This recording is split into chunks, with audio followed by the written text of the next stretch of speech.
thanks for joining me. I think I've just found my subject for this video, and he's hunting away for invertebrates on a bit of wetland, so let's get into it.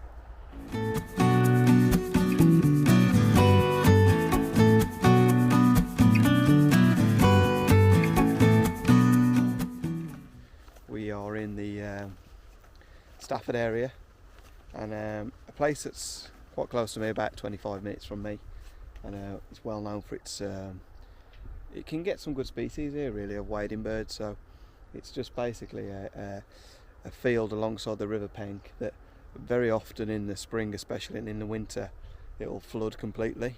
So obviously we're still in the summer at the moment, although it's late summer. We have got a Wood Sandpiper at the moment, so this is what we're here to take pictures of and film, and hopefully I can bring you a short little video, and hopefully we can get some decent images and maybe see what else is about, but mainly here for the Wood Sandpiper, which is a bird you don't really come across that often, and if you can get reasonable pictures, it's worth coming down to an area that's especially local and finding one. So yeah, we're going to have a little look around and see what we can get. Thanks for watching.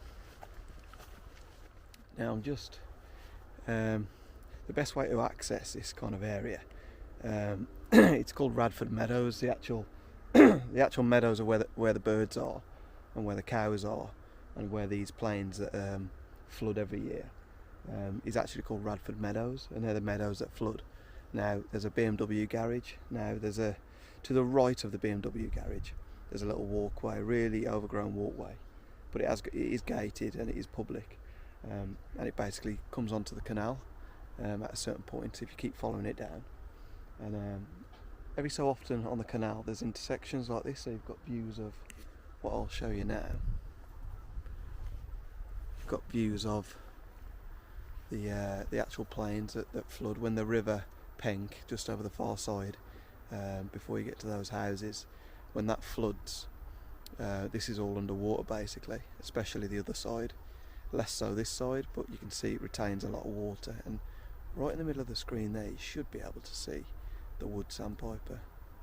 So I'll put a bit of footage on because he's in some good light from the left, and yeah, so he's reasonably close in now as well, so we should be able to get some good images. So I'll see if I can get shooting. Got the Z6ii Nikon 200 to 500 lens on it as well, so we'll see what we can see what images we can get. He's slowly coming this way. When the cows walk past he seems to get pushed along, or he'll fly from one side to the other, so we'll probably get him in a few different positions hopefully today. So I'll take some photos while he's close anyway.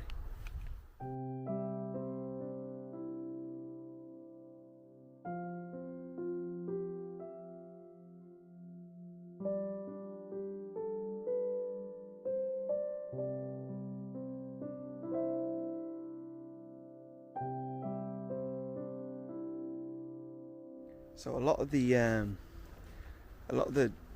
confusion around Wood Sandpiper can be with a green sandpiper, and probably a couple of other sandpipers, even common sandpipers. You could argue that you would get them mixed up, but depending on your level of birding, I would guess really.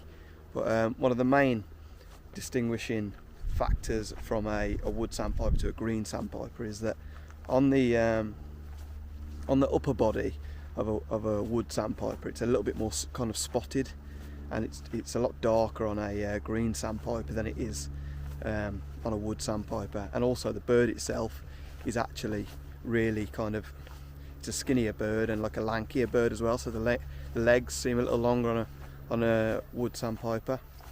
And also the actual upper body of the bird of a green sandpiper would be stocky.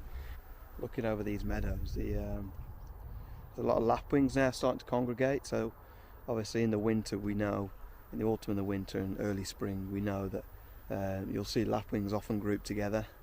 So they're kind of going back round in the cycle now, and the young lapwings and some of the adults will all be grouping together ready for the winter.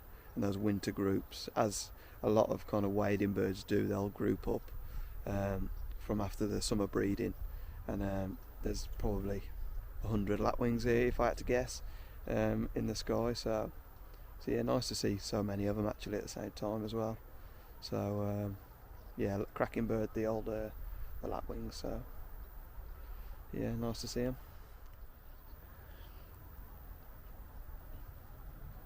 You do also get sightings of hobby here, so obviously that's a cracking little bird of prey that you don't see too often, but this is the typical kind of landscape you'd expect to see a hobby on.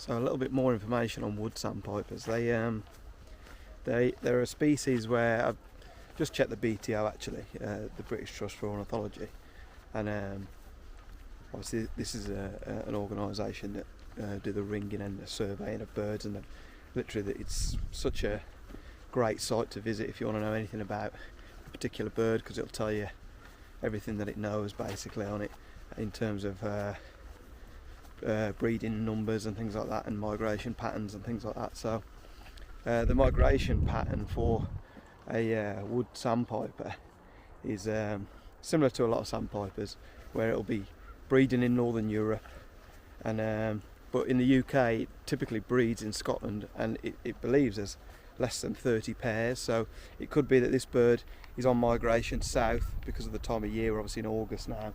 It's a typical time of year you would see a wood sandpiper, and it may be that it's come from the north in Scotland.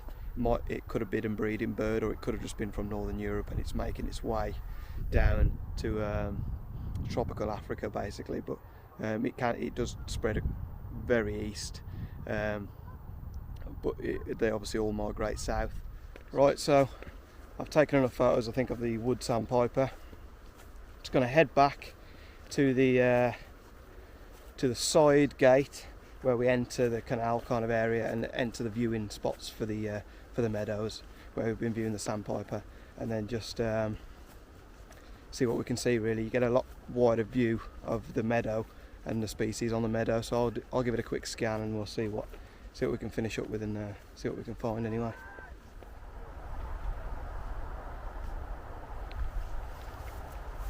Sparrowhawk. Oh my god. Sparrowhawk in the tree just here.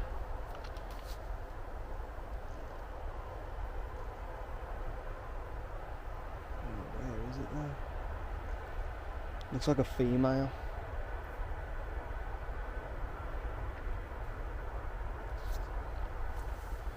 It's into the sunlight, which is really annoying.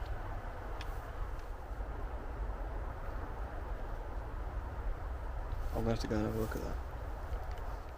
So guys, I've just got so lucky you won't believe. So just in this tree a second ago, just up there behind me, obviously you've seen in the last clip I saw a sparrowhawk just fly across as I was scanning the meadows before we were leaving, and it flew into this tree. Didn't seem to see me by the fence because it wouldn't do, because I was kind of behind it. And there was a couple of magpies coming in the tree, hounding it. It looks like a young sparrowhawk to me. It's brown, and it's I can't tell whether it's a male or a female. I haven't really thought about it yet because it's literally just flown off in this tree. And I walked round the corner from the fence and the gate onto the canal where I knew the tree that it just landed in, and it was sitting in this tree while I was standing here. So I managed to get it full frame, full zoom, full screen, all over the image. I could have zoomed back out if I wanted to, but the only problem is it's a very dense tree, and the angle of the light was poor to begin with because the light's coming from behind this way and I was walking from that way, and somehow, even though they've got absolutely phenomenal eyesight, it didn't seem to see me, and it was just more bothered about these magpies. I think it was distracted, to be honest. So I got a couple of different angles of shots, took a bit of video, It was probably for about 2 or 3 minutes that it was there. I don't know why I'm looking at the tree because it's gone now. And yeah, it just kind of stood there in the tree, just looking at these magpies the whole time, until you'll see the very last second, which will be the best image that I managed to get, purely because it was looking dead at me, and it seemed to realise I was there after these magpies flew off, and it was just looking right down my lens. But I managed to snap at least 2 or 3 shots off, and they look sharp.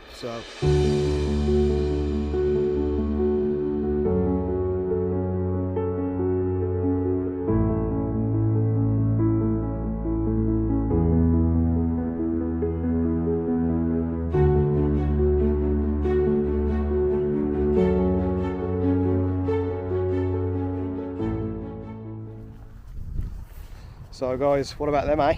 Some absolute crackers, hopefully.